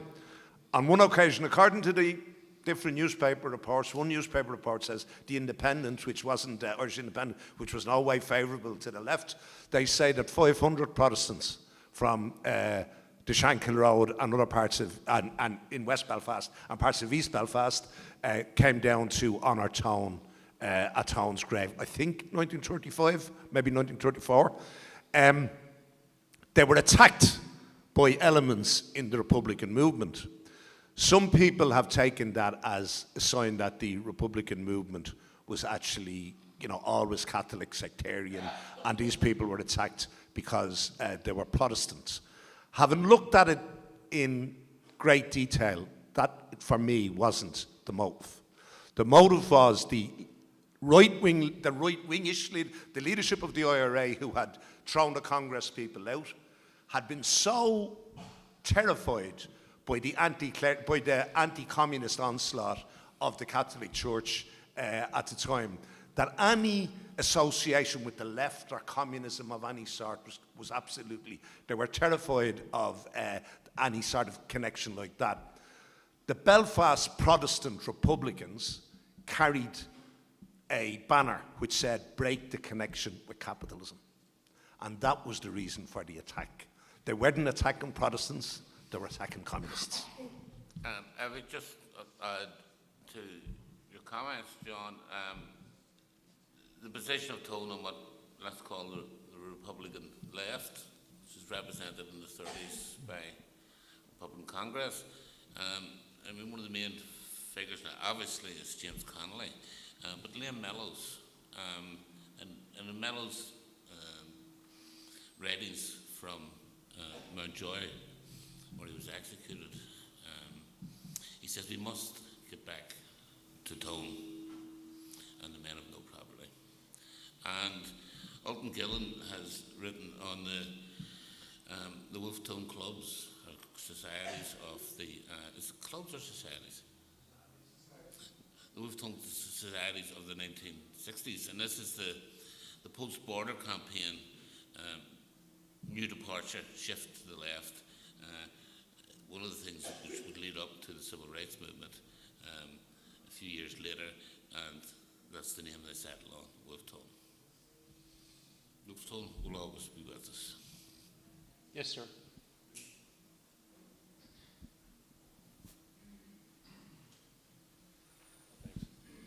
Big question. I mentioned earlier I struggle to be a Republican. But that struggle is, if I was a Republican and I was a Taoiseach, I was elected yesterday, I'd be sitting down today at a table with a group of people who are going to be running the country, and I say, right lads, ladies, what's the problems facing us? The whole country. Now, it means that I will be Catholic, I'll be Protestant, Islam, whatever you mention, I am, and I'm right or left, I'm a socialist and I'm a capitalist. Now what I'm asking you guys is, how far wrong or right am I in that simple description of being a Republican? Or help me in my struggle to be a true Republican. I've got to be everything to everyone, we've heard about that, but everything has to be spelled out. And it has to be, like as I said, Catholic, Protestant, has to be gay, straight, everything. How far down, right or wrong am I, please? Well, for somebody who considers themselves a Republican, whether you're Catholic, Protestant, atheist, gay, straight, or anything, as far as a Republican is concerned, you're a citizen. And a citizen, regardless of their religious denomination or whatever, is entitled to certain rights. They're entitled to their human rights, they're entitled to elect their governments, they're entitled to replace their government, they're entitled to live in a society that isn't dominated by one religion or another. That's a Republican. I'd also now, I'm going to be a little bit sort of cheeky now and say, there's probably no such thing as an Irish Republican. Because if you qualify the word Republican with Irish, that's an oxymoron. You're either a Universalist Republican regardless of your race or regardless of anything else, if you're republicanism believes a set of ideas around democracy, around citizenship, and around, and it's certainly nothing to do with ethnicity. Sorry for the mispronunciation, but you know what I mean. I just would concur with my comrade here. It is a question of citizenship and universality, but I would also venture to say, anybody who has watched Casablanca will know this. Republicans do have a national anthem, and it's the MacSiacais. Yes, sir. Yes, ma'am. Thank you, Louise. Smile. So starting with the MacSiacais, they tried, so I'm half French, half American, so when I tease Irish people and I say there's quite a Republican mixture, and I've been here my whole life, so I have several definitions of the Republic. They tried an alternative wording to the MacSiacais, and it doesn't work. A lot of French people cringe at it because, it talks about people, in Sion, in rivers of blood and all this. So it's symbolism. In 2016, I thought back to when I first landed here and I was teaching preteens in the French school. And we'd had the bicentenary of the French Revolution, and they had sent heaps of stuff from France to the school. But the parents were squabbling. Thankfully, it was a small school. So I said, right, I was teaching history, geography, and civics. That was the important thing. I said, we're going to do an exhibition on the metric system. And then as that went on, so the parents were delighted, the embassy was delighted, because it wasn't controversial. This was science. Everyone could share it. And then the kids were disappointed. Well, what are we going to get dressed up as? So I just said, okay, you're going to get dressed up as the clergy, the nobility, and the third estate. And at the end, it didn't matter. But France periodically goes through these debates. You're going to find Républicains all there, and when someone's not very courteous or gracious to you, you say, that's not very Republican. And Italians will say that as well. At the moment, they're going through a big debate about what French identity is and the big dilemma of secularism. And I'm not going to open that one up here. But on the other hand, I just would like us to think about something. Can we not be a little bit frank that when we say Irish republicanism, everyone has their own idea about it, but it's a bit inward looking? And it's very important you spoke about that period of the 1930s, because all those people are internationalists. Connolly was an internationalist. And class debates, power debates, in many of the countries where you would have had an important industrialized working class, so an important trade union movement, from the 1880s and 90s, all of that is going to change these debates. But Ireland approaches that from a different perspective, because you had a different level of politicization, which was, are we in the empire or do we not want to be? I think it would be important if we internationalize our self-questioning about what a republic is. Maybe try and forge links with other European countries that are maybe constitutional monarchies but are democratic places, or actual republics, and not always keep it inward-looking within our four green fields. And the most important thing is, people have plucked Tone at every period out of time. We need to remember they were all reading him, so he's a common reference point. But they'll pluck phrases here and there, which, we've deconstructed. French people emailed me in the spring, we're putting out a journal article, they're British studies in France, on anti-monarchism, so we need you to write an article. It actually was not that easy, because every single book that I would have taught out of, that Catriona and Alton assigned their students, you go to the index, anti-monarchism is nowhere. But of course, it's there in another way. So Tone also would have defined himself in those days as what he obviously didn't want was a monarchy. So I think we have to be a little bit careful about the honorable side to keeping up Irish traditions. The longer you perpetuate them, they're not always relevant to the present day. So. Thank you, Sylvie. Always enlightening. Yes, sir. Right behind you, Sylvie. Two minutes will see me through, if I may. I just want to mention two people that have been spoken of already in passing during the morning, which was all very interesting. And to say that if we want to raise the profile of Tone and of republicanism, a good starting point would be to hark back a century earlier, and we have heard of Francis Hutcheson. He was described by Fergus Whelan, when I first heard about him, he was described as the father of Irish republicanism. So the second person I mentioned is Fergus himself, and I think no modern historian has done more to raise the profile of Hutcheson than Fergus. And so very briefly, just in terms of understanding republicanism, three things that in his time Hutcheson would have said. First of all, he's the man who coined the greatest happiness to the greatest numbers. Secondly, he said that children are born with a blank canvas. So here's a Presbyterian minister debunking original sin. Now, quite where that would leave the sacrifice on the cross and things, but he said that. And then thirdly, he said that nature makes none masters, none slaves. So he was the father of the Enlightenment, and the Enlightenment was the inspiration of the United Irishman. So I think we go back to Hutcheson to get a better feel for Tone. Thank you. That is so elucidating. The Hutcheson route has so much to offer, and so thank you for introducing that. Yes, sir.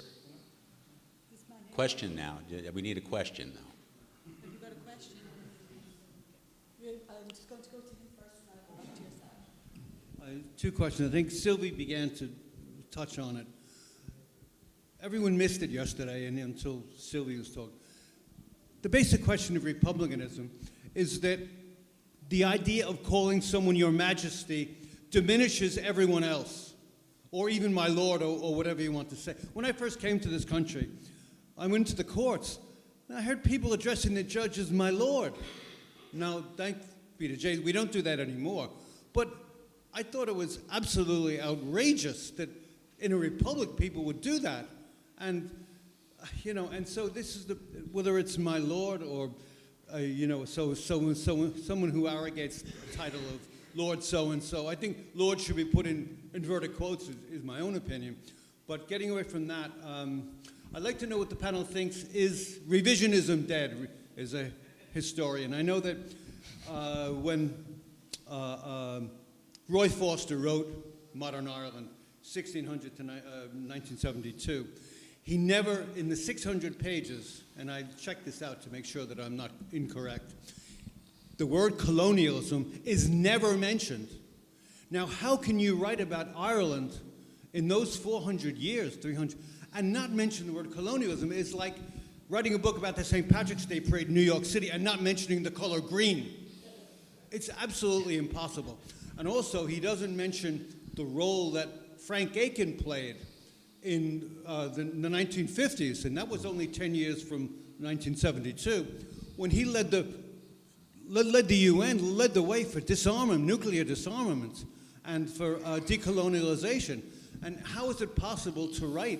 I know you can't include everything, I understand that, but this was it was so recent in 1972, and I think he reached that was the high watermark of, some would say, the Pontifex Maximus of revisionism, and then the Good Friday Agreement came, and it looks like we've been able to reclaim our symbols and our history. Can you distill that into one question? Basically, is revisionism now basically finished?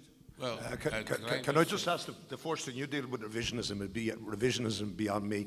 In relation to the point about to why people are addressed in court, I always liked Brendan Bean's story where the fellow was up and what was their excuse? He says, I was as drunk as a judge. And he says, you mean the Lord? He says, yes, your lordship. And I can be equally brief with revisionism. You quoted Roy Foster, who in 1981 notoriously said we're all revisionists now.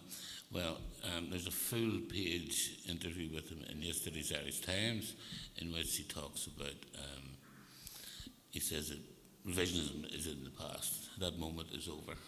Although he also said, fair play to him, I take nothing back. Yes, Patty.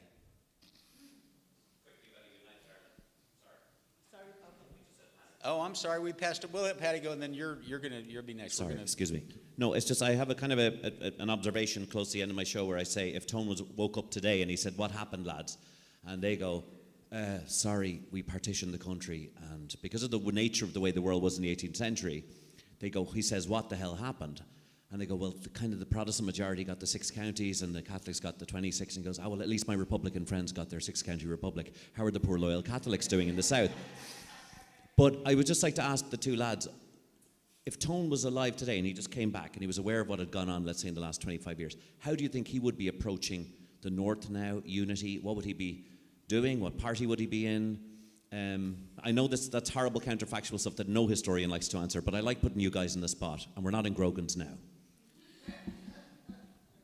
You'll just have to catch up with the Grogan's. If Tone were alive today in the North. I actually think we could answer that in Grogan's, but I'm not going to answer it here. Look what you've done, Patty. Look what you've done. Okay, hey, you're up. Oh, sorry, can I? Oh, please, go ahead. Can I just say Sorry, something? this man up here has been waiting the last 3 times. I just want to Comment say on something, Patty's Patty. comment. Yeah. I'm sure you've heard this story. Mastermind. And he's asked, his special subject is 1916. And Magnus said, "Who read the proclamation? Pass." Where was James Connolly on Easter Wednesday? Pass. And everything he said just said pass. And then some of the audience said, "Good man, Paddy, tell them nothing." Yes, sir. Just about the Marseillaise again. You often hear in the debate in Ireland at the moment about politics and unity what the anthem for a united Irish Republic should be. And I'm quite open on it myself. But I rather find it amusing when people denounce the soldier song or on the vein. Have they ever understood the French of the Marseillaise, like le sang impur abouve nos sillons, that an impure blood should water our soils? On the other point about Catholicity, definitely a Republican should say everybody's entitled to their personal beliefs and one shouldn't seek to cast dispersions upon them. But it's very hard for an Irish Republican not to discern how far the Roman Catholic Church as an institution, particularly centred in the Vatican, leaving aside the performance of individual priests at times, have been really consistently hostile to universal republicanism and to Irish republicanism. I mean, the first authorization, if you call it that, for the invasion of Ireland came from a Pope, Adrian. And we remember statements such as by the Cardinal who said, or Archbishop was he, I'm not quite sure, that about the Fenians, hell is not hot enough nor eternity long enough. So I'm afraid that while one respects individual Catholics, Irish Republicans, many of us, have a very cold eye to cast upon the Roman Catholic Church. Indeed. Excellent. Thank you. Tommy? Yeah. And then we'll have 2 more. Okay. No, it's just a response to Paddy. Were you at the session earlier, Paddy? Or you must have fallen asleep, because that was addressed, right? The question of what would Wolfe Tone do today? Wolfe Tone would be trying to persuade people, just like he persuaded people back in the 1790s. And I think this is where this whole concept of citizenship is so important, because some of the people he'd be trying to persuade are the people who wave tricolours, like these far-right people, who have this definition of Irishness, which is from, well, it never existed, right? And that's the challenge we face today, one of the challenges that we face today. And because the problem is, the moment, the foot soldiers of those movements are often condemned as far-right, but people just label them, but there's no effort made to actually mobilise them or neutralise them, you know. And that is the challenge we face today. I mean, we are lucky in this country in that that we have this one of the elements of Irish nationalism is the Republican idea. Now, it may not be fully understood by vast numbers of people, but I think that's what saves us, I think, that's my theory, from the worst excesses of narrow ethnic nationalism, which is a scourge the world over, and Jake referred to this earlier. I mean, there are dark forces emerging all over the world, right? I wouldn't be complacent about Ireland, but I think we have the tools, and we have Tone, his memory and his example. But it's not just a matter of putting him on a pedestal. You have to go out there and do the work. Like, it's 99% perspiration, you know. So that'd be my answer. Not sure which party you'd be in, Paddy. That's a good one. He might be in the PDs, by the way. You know, I mean, I've heard Michael McDowell speak very eloquently about being a Republican, and he's right. I mean, the point is that it's part of the Enlightenment project, which includes capitalism, by the way. You know, and socialism. But anyway, that's my answer to Paddy. You know, yeah.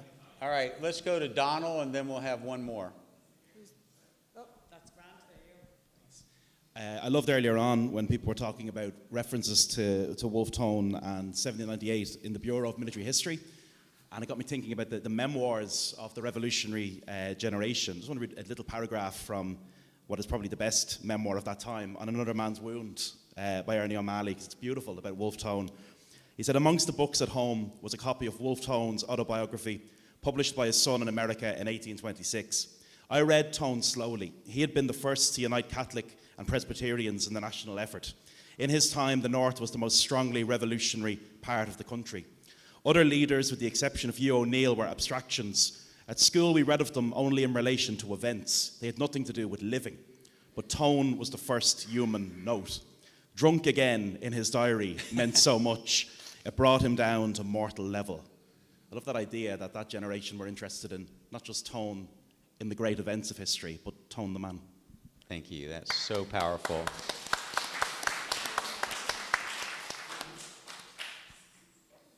There you go. Yeah, thank you very much. My point is that when you're looking at republicanism and its presence, you're also sort of, there's a way in which ignoring what in fact is the counter-ideology, which has really grown up in Ireland in, say, the last 30 years, and that is a very particular kind of liberalism. And it's a particularly nasty form of liberalism, neoliberalism, if you want to call it that, which has been bought into by the ruling class and by their political operatives. And you can see it everywhere. And they have managed to get this kind of faux cosmopolitanism, because they can't get off the bloody plane to Brussels, going backwards and forwards. And they're now, in fact, their whole raison d'etre is justified by the fact that they're bourgeois nationalists, every single last one of them. But what this particular form of liberalism does is it completely ignores history. It doesn't want history. It has no idea that things change continuously and you have to adapt to them. Everything has to be referred back to this normative view of what a liberal world should be. And if it is aberrant to that, then you always try and draw back. You never take in the reality of what is actually happening. And the result of that is on the question of imperialism, which surely to God, if you want to understand what's happening in the world at the moment, it is empire. And its resurgence in one form or another. The collapse of the Soviet Union was supposed to be the end of empire. Suddenly it's back. Suddenly nationalism is back. And because these people have completely ignored history and not been able to develop the concepts necessary to understand those forces, they are completely incapable of dealing with the world as it actually is at the moment. And that is what we're going through. Thank you very much. That gives us a lot to think about.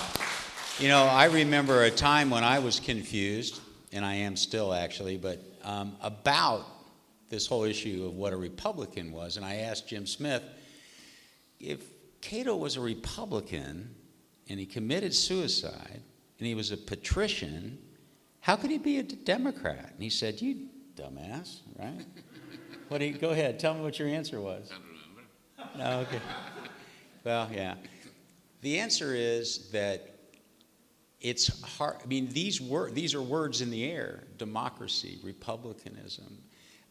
You know, in terms of citizenship, I think Fergus and Jim both emphasized that, is that citizenship, realizing that we're all born with the same amount of joy and that the earth and the actions of man beat it out of us. You know, it's almost like the blank canvas example.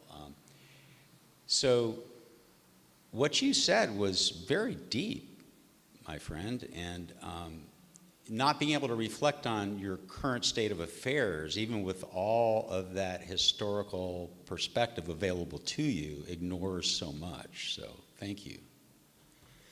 I'd like to conclude today with just a few remarks. I guess enlightening, to use a Hutchison phrase, is what this has been for me. Arguably, Wolfe Tone defined a new and a novel ideological path by taking parts of Paine, Locke, Cato, Shakespeare, and a host of other lesser-known thinkers, writers, and doers, and synthesizing that into a cogent framework for the emancipation of millions of people. Seasoning his rhetoric with scenes and insinuations from the American War of Independence and the French Revolution, Tone became the primary spokesperson for the oppressed Catholics in Ireland.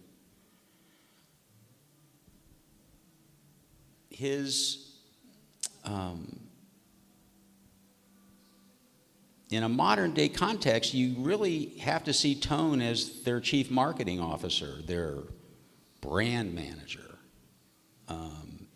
the caretaker of the Irish Catholic message and methods of operation. As one of the most widely read dissidents of his time, Tone's words rang true as they fell on the ears of the oppressed, whose hopes became bound to those very same words. He wrote the argument at age 28. Tone is on the cusp of truly challenging British authority in Ireland in 1796, and he convinces the French Directorate to commit approximately 15,000 fighting men and 30,000 arms and 42 sailing vessels into a plan to attack Ireland from the south by landing at Bantry Bay, County Cork. Gale force winds, winter snow, high seas prohibit the landing, and the surviving ships limp back to France. Tone lives. He's now 33. Tone's frustrations expressed in his diary are not sufficient to dissuade him from continuing to seek aid for another attack. In this effort, he was again successful in raising arms, men, and ships, and in 1798 he sailed to the north of Ireland this time with even worse luck than before. Tone was now 35 years old. What is so remarkable to me about Tone is his ability to accomplish the seemingly impossible. For example, Tone's amassing of a grand fighting force from an alien nation whose defeat doesn't send him home crying for his mother. On the contrary, Tone persistently demonstrates the ability to escape the self-recriminations and doubt that would crush a normal human. While he mourns and chastises himself for his failures, he commits to redoubling his efforts to accomplish his goals. Even in his Dublin jail cell, there's a sense of peace with his failures to cast Britain out of Ireland. It's been with the knowledge of those failures that the Irish people have elevated Tone to the status of Republican patriot and martyr of the highest order. Tone would have succeeded at anything he chose to do because he never thought that failure was the end. It was a necessary step on their road to success. So the advice from Wolfe Tone to humanoids in 2023. Always challenge the status quo. Disrupt the normal order of things in order to bring about true and lasting change. The work is not done, nor will it ever be. However, we have an obligation to keep trying. And words matter. Choose them over arms. Peace can happen in our lifetime, but only if people are willing to fail. So on that, I'm going to leave you with thanks to everyone in Dublin and Belfast who made this happen. It's been a truly remarkable weekend, and it's all going to be available for you on the internet. To us 2023 humanoids, we'll be able to consume it and enjoy it and hopefully share it with people that have liked interests and are as enthusiastic about it as we are. Thank you very much. And thank you.